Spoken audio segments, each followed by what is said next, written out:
On June 11th, ISDA published the 2021 ISDA interest rate derivative definitions, representing a fundamental update to the 2006 ISDA definitions, the current standard definitional booklet for interest rate transactions. They are expected to be adopted for cleared and non-cleared trades from 4th of October 2021 onwards. Since the 2006 definitions were published 15 years ago, there have been enormous changes in market structure, the regulatory environment, technology and market practice. Important lessons have also been learned from various unscheduled market closures. Since 2016, ISDA has been speaking to its members to identify areas which warranted updating. A number of key points of focus emerged. While ISDA has published over 75 supplements to keep the 2006 definitions current, this has led to them becoming unwieldy and difficult to use. Members wanted consolidation of the terms and improvement in the usability of the definitions from both a human and a systems point of view.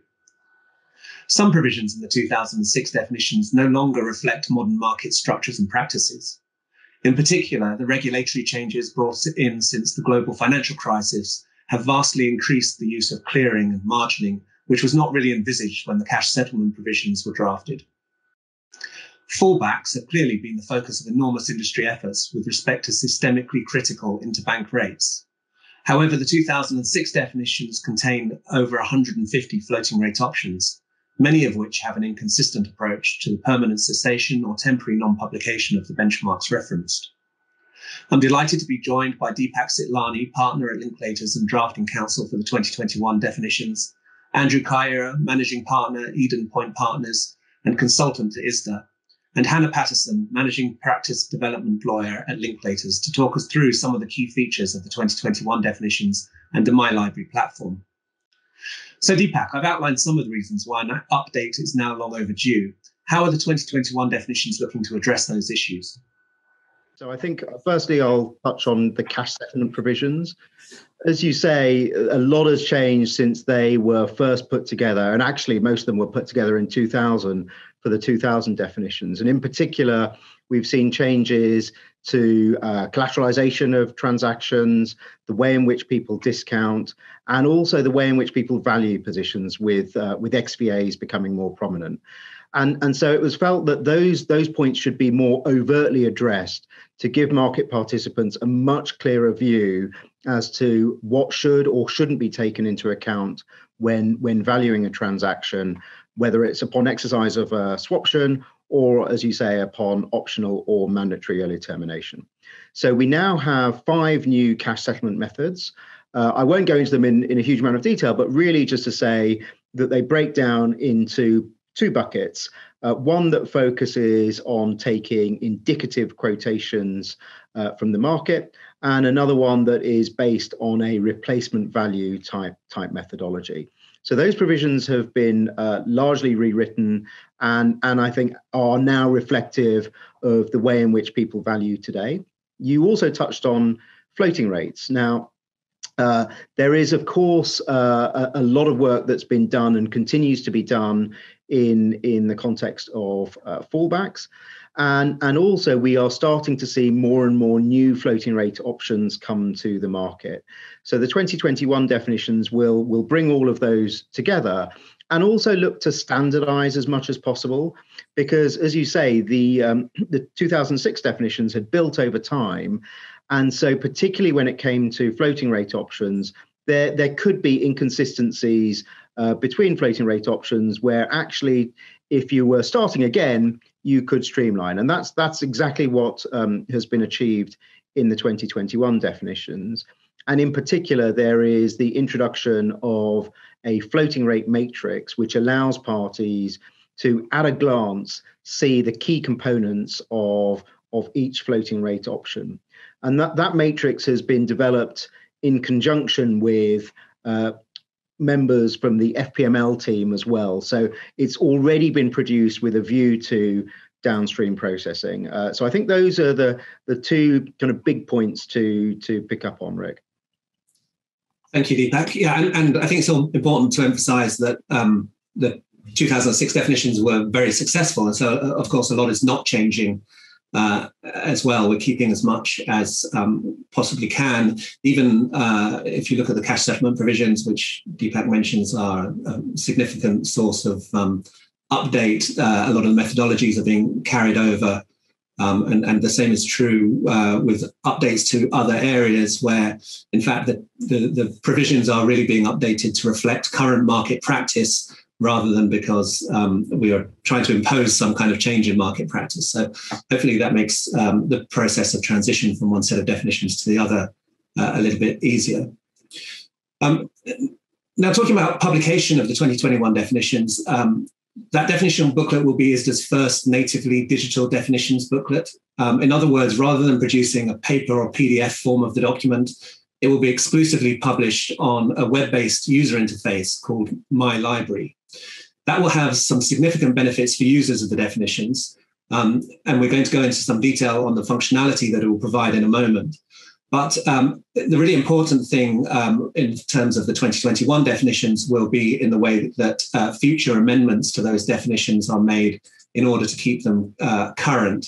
So Deepak, do you mind just explaining how the 2021 definitions will be updated and how that differs from the process under the 2006 definitions? Yeah, sure. And you alluded to it up front, Rick. It's a key change. So under the 2006 definitions, every time you make a change, a supplement is published. And so what that means is that when you enter into a transaction, the version of the 2006 definitions that applies is the original publication version of the 2006 definitions and all supplements that were published prior to the trade date. So when it comes to then navigating your way through your contractual terms, given to date that we've had so many supplements published, it actually makes it quite difficult because the way in which supplements are expressed is they say things like clause X is amended by inserting provisions A, B, and C. So you have to read literally over 70 supplements together with the main booklet side by side. So the idea with the 2021 definitions is to avoid having to read multiple documents side by side. And so every time there's an update to the 2021 definitions, what will happen is you will effectively see a restated booklet. So the text that has been introduced by way of the updated provisions is already embedded into the booklet. So you can see it all in one place. And that's why we'll come on to talk about how the platform works in terms of the ability to readily compare and contrast between versions. Thanks, Deepak. And if anyone wants further information on the 2021 definitions, there is a lot of information on our website, so I'd encourage you to go and look there. I mentioned that the 2021 definitions will be the first natively digital set of definitions for ISDA, but they will certainly not be the last. In fact, they represent a trailblazer for all future ISDA definitional booklets. And the MyLibrary platform will host legacy documents as well, as at the date of launch of the platform, the 2002 ISDA Master Agreement is available, but going forward, you can expect this to be joined by a host of other existing ISDA documentation. So before going on to look at the functionality of the platform, Andrew, perhaps you could explain something about how market participants can access the MyLibrary platform. Thank you, Rick. Thank you, Deepak. Participants will have several methods to access the 2021 definitions or any content which is published via the new application. The main address for the application is mylibrary.isda.org. The first means of entry to MyLibrary is through a firm-wide annual subscription to the ISDA online library. The online library is the easiest and most cost-effective way to access all documents published by the association. Subscribers to the online library receive complimentary access to all books published in MyLibrary, including the new definitions. The second method by which a user may access the 2021 definitions is by purchasing a single annual subscription to the document. An individual may make this purchase via the ISDA bookstore. Through this method of purchase, the individual is granted a gateway to the MyLibrary portion of the bookstore. There they'd have permission to all books individually purchased, which have also been published in this new digital form, such as the ISDA Master Agreement. If a user selected this option, that individual would have this license for 1 calendar year, beginning from the time the document was first purchased. Any documents associated with the book in MyLibrary, purchased either through the bookstore or as part of their license to the ISDA online library, would also be made available for the relevant annual subscription year. All channels I've referenced utilize an individual's ISDA.org sign-in credentials.